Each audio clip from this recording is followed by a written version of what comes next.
রমজান মাসের জন্য টুকটাক প্রস্তুতি নিয়েছি আর পুকুর থেকে একদম তরতাজা মাছ ধরে জামাই বউ মিলে কেটেছি, কাবাব বানিয়েছি, সবকিছু মিলিয়ে থাকছে আজকের ছোট্ট একটা ভিডিও। আসসালামু আলাইকুম এভরিওয়ান, আপনারা সবাই কেমন আছেন? অনেক দিন পরে একটা বড় ভিডিও নিয়ে এসেছি, আশা করছি সবাই অনেক বেশি ভালো আছেন আর আমাকে ভুলে যাননি। তো এই তো আজকে আমার ভিডিওটা সকালবেলা একদম পুকুরে জাল ফেলা হয়েছে, পুকুর থেকে একটা বড় মাছ নিব, এখান থেকে মাছ নেওয়ার জন্য চলে এসেছি। মানে আমি না, আমার হাজবেন্ড গিয়েছিল। সব মাছ তো মূলত বিক্রি করে দেয়, তবে সবচাইতে বড় যে কাতল মাছটা ছিল সেটাই হচ্ছে আমার হাজবেন্ড নিয়ে এসেছে। তো দেখতেই পাচ্ছেন মাছটা কিন্তু অনেক বড় ছিল, প্রায় 5.5 কেজি থেকে 6 কেজি হবে আর কি, এমন টাইপের ছিল। তো মাছটা আমি আর আমার হাজবেন্ড মিলে প্রথমে পরিষ্কার করে নিলাম, তারপর হচ্ছে ও কেটে নিবে। ও আর আমি দুজন মিলেই কেটেছি। মাছ কাটার ভিডিও যেহেতু দেওয়া যায় না, তাই আর দেখাতে পারলাম না। মাছটাকে কেটে ধুয়ে পরিষ্কার করে ফ্রিজে রেখে তারপর রান্নাঘরে চলে আসলাম। টুকটাক বাজার নিয়ে আসছে। আমাদের কিন্তু প্রতিদিনই কোনো না কোনো বাজার করা হয়, একদম মাসের বাজার মাসে করি না, তাই অনেক কিছু একসাথে দেখাতেও পারি না। টুকটাক যখন যেটা প্রয়োজন তখন সেটাই বাজার করা হয়। যাই হোক, যা যা প্রয়োজন টুকটাক সেগুলোই বাজার করা হয়েছে। মসুরি ডাল কিনা হয়েছে, এগুলো হচ্ছে পেঁয়াজুর জন্য। তারপর চিনি তো সবসময় প্রয়োজন। বেসন গুঁড়া করা হয়েছে।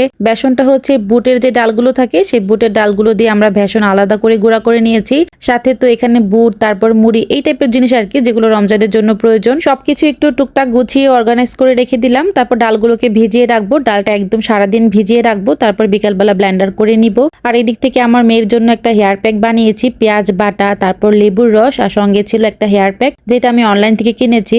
আগে আমি মাথায় দিয়ে দেখে নিই কেমন, তারপর আপনাদের সাথে রিভিউটা শেয়ার করব। তো এই তো ধনিয়া পাতা নিয়ে আসছিল, ধনিয়া পাতাগুলো কেউ গুছিয়ে দিয়েছে। আর এই তো আমার মেয়েকে দেখেন হেয়ার প্যাক লাগিয়ে দিয়েছে, ঘুরছে। আসলে ছোট ছোট চুল, ওর বাবার খুবই শখ, ওর চুলগুলো বড় হবে, তারপর ঝুটি করে দেখবে। তো এর জন্যই আর কি আমি এভাবে করে ওর চুলগুলো বড় করার একটু চেষ্টা করছিলাম। তো যাই হোক, মাছ রান্না করে নিচ্ছি। কাজের ফাঁকে ফাঁকে টুকটাক রান্না বান্নাটাও সেরে নিচ্ছিলাম। মিষ্টি কুমড়া ভাজি করে নিয়েছি একদম বেশি করে কাঁচামরিচের ঝাল দিয়ে, তারপর মুগ ডাল রান্না করেছিলাম। আর এদিক থেকে মাছ রান্না করে নিচ্ছি। এটা হচ্ছে রুই মাছ, কেটেছি কিন্তু কাতলা মাছ, তবে এটা হচ্ছে আগের রুই মাছ ছিল, সেটাই হচ্ছে ভাজি করে তারপর সিমের বিচি আর আলু দিয়ে রান্না করে নিলাম। এদিক থেকে ভাবি এসেছে, ভাবি এসে রসুনগুলোকে ছুলে দিচ্ছে। আমার সবকিছু ব্লেন্ডার করা আছে, শুধু রসুন ব্লেন্ডার করা নেই। প্রায় সময় বিরিয়ানি খাওয়ার জন্য ফার্মের মুরগি কিনা হয়, তবে দেখা যায় সলিড যে বুকের পিসগুলো থাকে, মাংসগুলো, সেগুলো দেখা যায় খাওয়া হয় না। তো ওগুলো দিয়ে আমি একটু বুটের ডাল দিয়ে একটু কাবাব বানিয়ে নিচ্ছিলাম। তো কাবাবের ভিতরে সবকিছু দিয়ে আগে সিদ্ধ করে বেটে নিয়েছি। তারপর এখানে আমি ধনিয়া পাতা, একটা ডিম, একটু পেঁয়াজের বেরেস্তা সবকিছু দিয়ে লবণ পরিমাণ মতন দিয়ে এখানে হচ্ছে একটু টমেটো সস দিয়ে ভালো করে মেখে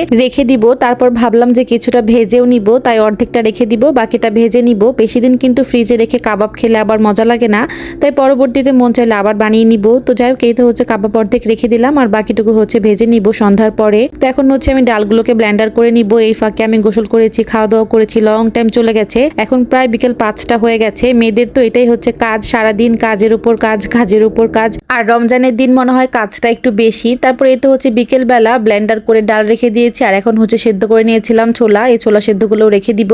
আমি প্রায় 8-10 দিনের জন্য এভাবে করে সেদ্ধ করে ফ্রিজে রেখে দিই। ডালটাও ব্লেন্ডার করে রেখে দেওয়া হয়, ছোলাগুলোকেও রেখে দিই একদম নতুন পলি ব্যাগে করে। এভাবে করে রেখে দিলে আমার একটু সুবিধা হয় আর কি, ছোট বাচ্চার মায়েদের একটু সুবিধা করে কাজ করতে হয়। আর ছোলাটা যদি আগে থেকে সেদ্ধ করে রাখা হয় তাহলে কিন্তু গ্যাসটাও একটু বেঁচে যায়, যেহেতু সিলিন্ডারের গ্যাস ইউজ করি। তো যাই হোক, ছোলাগুলো রেখে দিলাম। আর এখন হচ্ছে বেসন মিক্স বানিয়ে নিচ্ছি। বেসনটাকে ভালো করে চেলে নিয়েছি। তারপর এর ভিতরে হলুদের গুঁড়া, মরিচের গুঁড়া, সামান্য একটু ধনিয়ার গুঁড়া আর পরিমাণ মতন জিরার গুঁড়া দিয়ে ভালো করে মেখে রেখে দিলাম। পরবর্তীতে শুধু পানি দিয়ে আর একটু সামান্য আদা রসুন বাটা দিয়ে পরিমাণ মতন লবণ দিয়ে মেখে রাখলে কিন্তু বেসনটা হয়ে যাবে। বারে বারে হলুদের গুঁড়া, মরিচের গুঁড়া পরিমাণ করে দেওয়ার কোনো প্রয়োজন নাই। আর এখন হচ্ছে একদম শেষের একটা কাজ করে নিব, সেটা হচ্ছে আমার সেহরির জন্য রান্না করতে হবে। মেহেরিমা বড় হয়ে যাওয়াতে আমি ঠিক মতন ভয়েস দিতে পারি না, বড় ভিডিওগুলো আপলোড করতে পারি না, কিছু করার নাই। যখন যার জীবনে যেরকম সিচুয়েশন সেটা দিয়ে যেতে হয়। তার উপরে হাতে একটা প্রবলেম ছিল, হাতের এই প্রবলেমের কারণে মোবাইলটাও ধরতে পারিনি এতদিন ঠিক করে। হ্যাঁ, তবে ছোট ছোট রিল ভিডিও আপলোড করে গিয়েছি, কারণ হচ্ছে রিল ভিডিও আপলোড করতে তেমন কোনো ঝামেলাই নাই। ছোট ছোট রিল ভিডিও এডিট করতে বেশি একটা কষ্ট নাই। তো যাই হোক, তাই আর কি এতদিন ভিডিও দিতে পারিনি। তবে হাতের প্রবলেমটা মাশাআল্লাহ দিল একটু ভালো হয়েছে। আপনাদের সাথে অন্য আরেকদিন শেয়ার করব আমার হাতে কি হয়েছিল।